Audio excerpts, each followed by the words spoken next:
नमस्कार, मैं हूं पंकज झा और आप अभी देख रहे हैं ऑफ द रिकॉर्ड। वैसे तो चर्चा बजट की होनी चाहिए, लेकिन चर्चा इस बात की भी हो रही है कि किसान आंदोलन का आगे अब क्या होगा।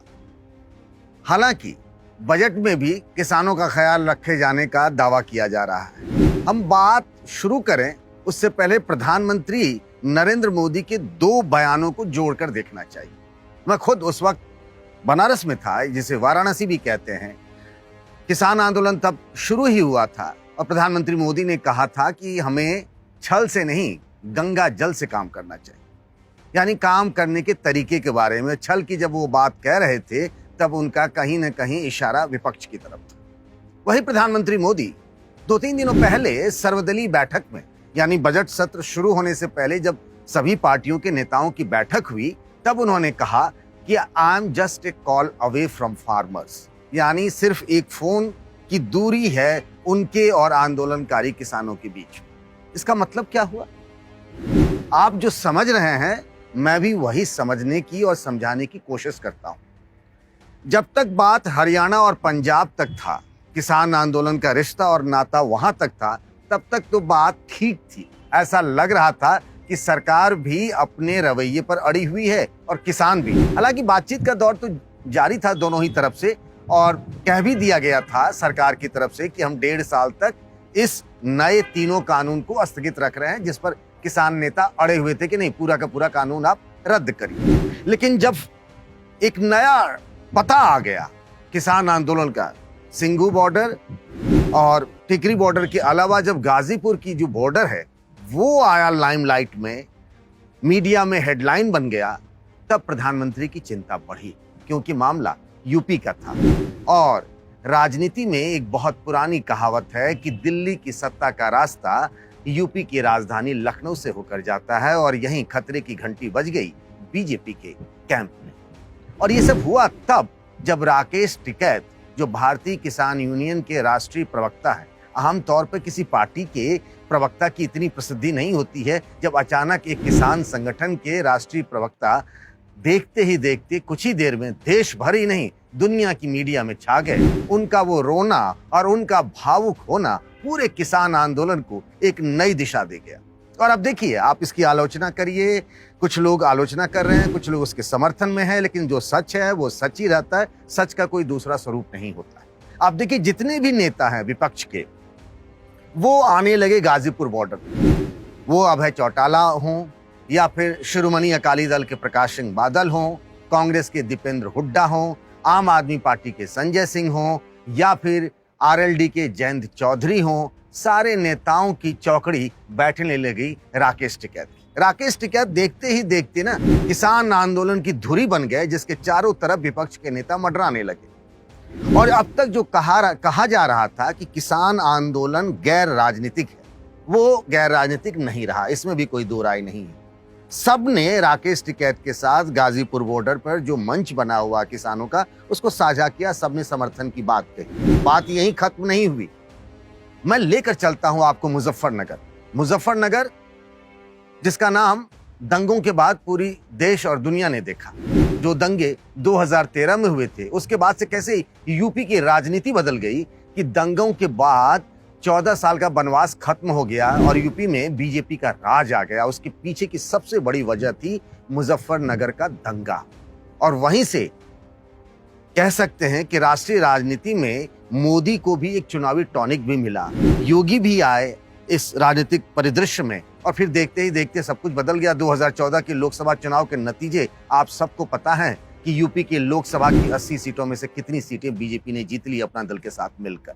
पूरी कहानी बदल गई, पूरा पॉलिटिकल मैप बदल गया वेस्टर्न यूपी का। जो पहले कहा जाता था जाट और मुसलमान एक साथ होते थे, वही आरएलडी की धुरी होते थे, चौधरी चरण सिंह से लेकर के अजीत सिंह की, वो दंगे के बाद ध्वस्त हो गया। लेकिन वही देखिए, जो 2013 के बाद से लेकर अब तक एक दूसरे के जानी दुश्मन थे, मुजफ्फरनगर में जब महापंचायत बुलाई नरेश टिकैत ने। नरेश टिकैत कौन है? राकेश टिकैत के भाई हैं, बड़े भाई हैं, और भारतीय किसान यूनियन के अध्यक्ष हैं। ये भारतीय किसान यूनियन महेंद्र सिंह टिकैत ने बनाई थी और पूरा देश और किसान आंदोलन उनके नाम से भली भांति परिचित है। तो जब मुजफ्फरनगर में वो महापंचायत बुलाई गई तो तमाम मुस्लिम नेता और जाट नेता एक मंच पर आए और चौधरी जयंत सिंह ने तो गंगा जल लेकर कसम ही खा ली थी।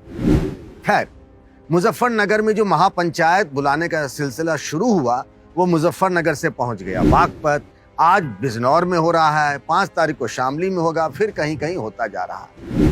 और जब मैं बात कर रहा हूं राकेश सिंह टिकैत की, तो उससे पहले यूपी में जो 2-3 बॉर्डर थे, जैसे चिल्ला बॉर्डर नोएडा के पास, वहां से किसानों ने अपना धरना खत्म कर लिया था। भारतीय किसान यूनियन के भानु प्रताप सिंह गुट ने, उससे पहले भारतीय किसान यूनियन के लोक शक्ति गुट ने भी अपना किसान आंदोलन खत्म कर लिया था। यानी यूपी में राकेश टिकैत को छोड़कर कोई भी किसान नहीं बचा था जो आंदोलन जारी रखना चाह रहा था। और यही नहीं, राकेश टिकैत भी आंदोलन जारी रखने के पक्ष में नहीं थे। मुझे इस बात की पक्की जानकारी है कि कैसे यूपी सरकार के लोगों ने और कुछ नेताओं ने उनसे बातचीत कर ली थी। वो धरना हटाने को तैयार हो गए थे, लेकिन जब दोपहर में वहां पर पुलिस फोर्स पहुंच गई और उनका मन बदल गया, वो थोड़े अड़ियल हो गए। उसके बाद वो रोए गाए और ये तक कह दिया, मैं खुद उस वक्त था जब उन्होंने मुझसे बातचीत में कहा कि मैंने बीजेपी को वोट दिया था और बीजेपी ने मेरे साथ गद्दारी की। और इस वीडियो के वायरल होते होते आप देखिए ना, हरियाणा, पंजाब और गाजीपुर बॉर्डर पर इंटरनेट सेवाएं बंद कर दी गई, लेकिन हरियाणा और पंजाब में ये बहुत पॉपुलर हो गए। हरियाणा में तो जाटों के एक नए नेता के तौर पर उभर गए राकेश टिकैत, और इसीलिए तो दीपेंद्र हुड्डा और चौटाला तक को गाजीपुर बॉर्डर की परिक्रमा करनी पड़ी। बात अब यही खत्म नहीं होती है। जिस बीजेपी को लग रहा था कि किसान आंदोलन से यूपी में बहुत ज्यादा फर्क पड़ने वाला नहीं है, अब धीरे धीरे हालात और राजनीतिक समीकरण बदल रहे हैं। और बीजेपी की वो नेता जो खास तौर से जाट हैं, बिरादरी के हैं, वो बहुत परेशान हैं, क्योंकि कुछ ही महीनों बाद यानी अप्रैल और मई के महीने में यूपी में पंचायत के चुनाव होने वाले हैं और वहां बहुत सारे लोकल नेता अपनी अपनी किस्मत आजमाते हैं। आप ये भी जानते होंगे कि अगले साल की शुरुआत में यानी 2022 में यूपी में विधानसभा के चुनाव होने हैं। इसीलिए बीजेपी की चिंता बहुत बढ़ जाती है। बीजेपी के जितने भी जाट नेता हैं वो सब अंदर से परेशान हैं कि उन्हें लग रहा है कि अगर यही हालात बने रहे तो फिर जाटों का वोट मिलना उनके लिए नामुमकिन हो जाएगा। और इसीलिए बीजेपी के एक जाट सांसद जो मोदी सरकार की कैबिनेट में भी हैं, मंत्री हैं, उन्होंने मुझसे कहा कि हालात बहुत खराब हो गए हैं और इस पूरे मसले को, राकेश टिकैत के मसले को ठीक से हल नहीं किया गया और इसके जो दुष्परिणाम हैं उनको भुगतने पड़ सकते हैं। कई भी जाट नेताओं से हमने बातचीत की, बीजेपी के सब बहुत परेशान हैं। उन्हें लग रहा है कि कहीं उनका पॉलिटिकल करियर ही ना खत्म हो जाए। और बात यहां तक पहुंच गई कि मेघालय के गवर्नर हैं, संवैधानिक पद पर हैं सत्यपाल मलिक, जो जम्मू कश्मीर के भी गवर्नर थे, और उन्हें पता है कि कब क्या बोलना चाहिए। फिर भी उन्होंने अपने मन की बात कह ही दी मीडिया से। उन्होंने कहा जिस तरीके से गाजियाबाद के डिस्ट्रिक्ट एडमिनिस्ट्रेशन ने राकेश सिंह टिकैत को मसले को सुलझाने की कोशिश की, उनको गुस्साया गया, उनको भड़काया गया, इस बात से जाट बिरादरी में बहुत खराब मैसेज गया है। उन्होंने ये बात प्रधानमंत्री को भी बता दी। सतपाल मलिक ने यह भी कहा कि वो संवैधानिक पद पर हैं, लेकिन जो बात उनके मन को बहुत पीड़ा पहुंचा रही थी वो मीडिया से साझा करना चाहते हैं।